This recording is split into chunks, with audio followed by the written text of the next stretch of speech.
Hi, my name is Sammy Mack, and I am a licensed psychological associate with Alaska Telepsychology. I'm going to talk about normal responses to the COVID-19 pandemic. When something unexpected or scary happens, it is normal to have unpleasant feelings in response and to feel overwhelmed at times.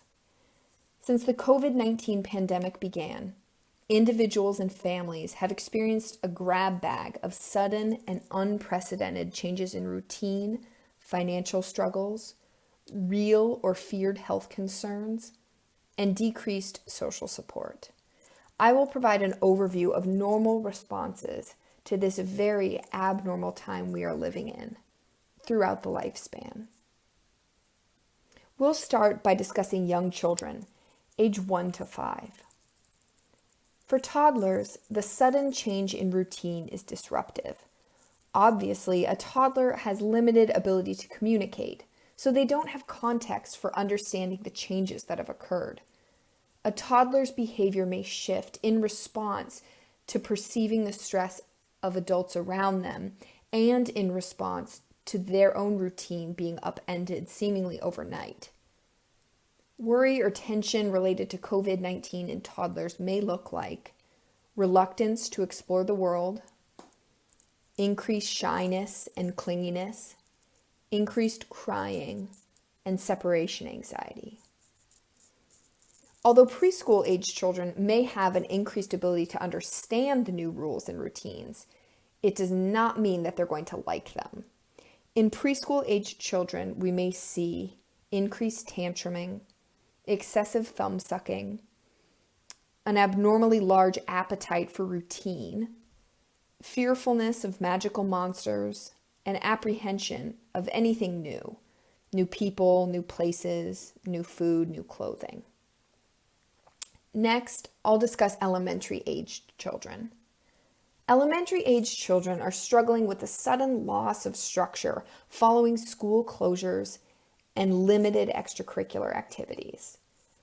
Elementary-aged children may display irritability, sour mood, obnoxious behavior, such as increased sibling spats or defiance. They may display nervousness about routine medical visits, dental appointments. And they may lodge idiosyncratic complaints about their physical health, such as stomach aches, headaches, or muscle tension. Now we've arrived at puberty and the teen years. Middle school age children are having a particularly difficult time because their lives typically begin to orbit around their peers at this age. Since the pandemic began, instead of playing sports and hanging out at the mall, children are suddenly spending a lot of time with their family, who they are eager to get space from. For high schoolers, it feels like their newfound freedom was taken from them so soon after it was given. What good are car keys if all you're allowed to do is go to a drive-through coffee stand or walk the coastal trail for the 50th time? High schoolers are likely to feel bored and agitated and resentful towards their parents, especially if these parents are choosing to torture them by attempting to enforce social distancing guidelines.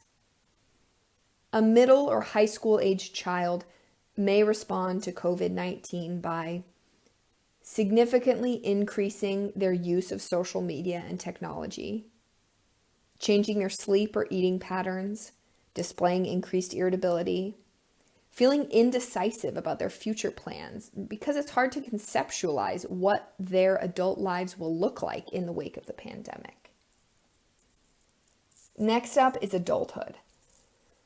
For young adults, the pandemic feels particularly disorienting.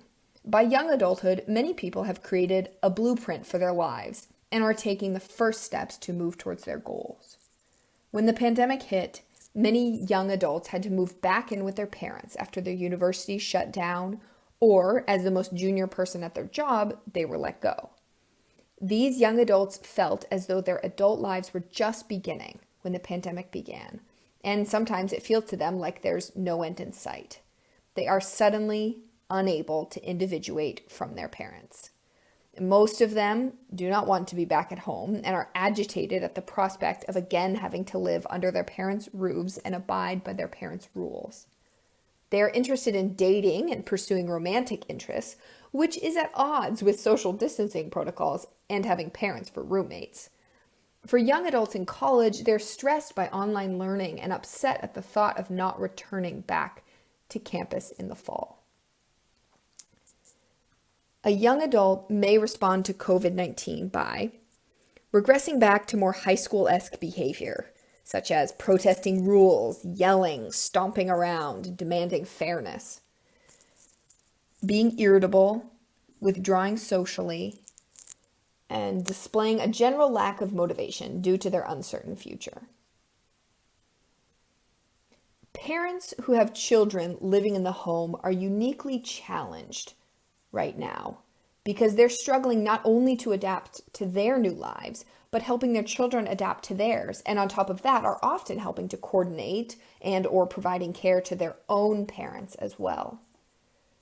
Parents may find themselves more irritable towards their family, exhausted by the lack of personal space and alone time. Parents may experience increased anxiety as their communities reopen, and there's a renewed lack of control over their children's exposure to germs. Other normal responses to the pandemic include difficulty concentrating, tearfulness, hopelessness, and overwhelm at the amount of mess made by an entire family being home all day, including 3 meals worth of dishes every day instead of just 3 meals of dishes on the weekends. Within the elderly population, the isolation created by the pandemic has profound effects on their mental and physical health. Elderly individuals are likely to feel sad and anxious about the prospect of contracting the virus.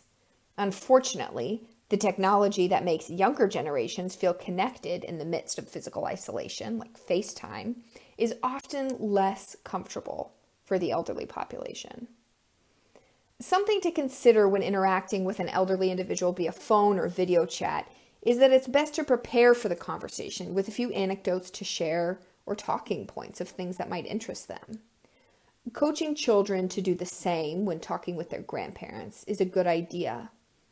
Using interviewing apps such as NPR's StoryCorps can be a way to catalyze meaningful conversation during an otherwise bleak time.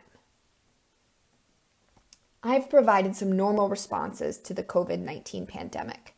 Please note that normal amounts of COVID-related stress do not render a person unable to take care of themselves or their family, nor cause severe sleep deprivation, weight fluctuations, or impaired social relationships.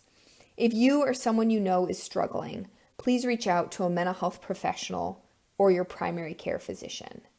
Thank you for your time, and be well.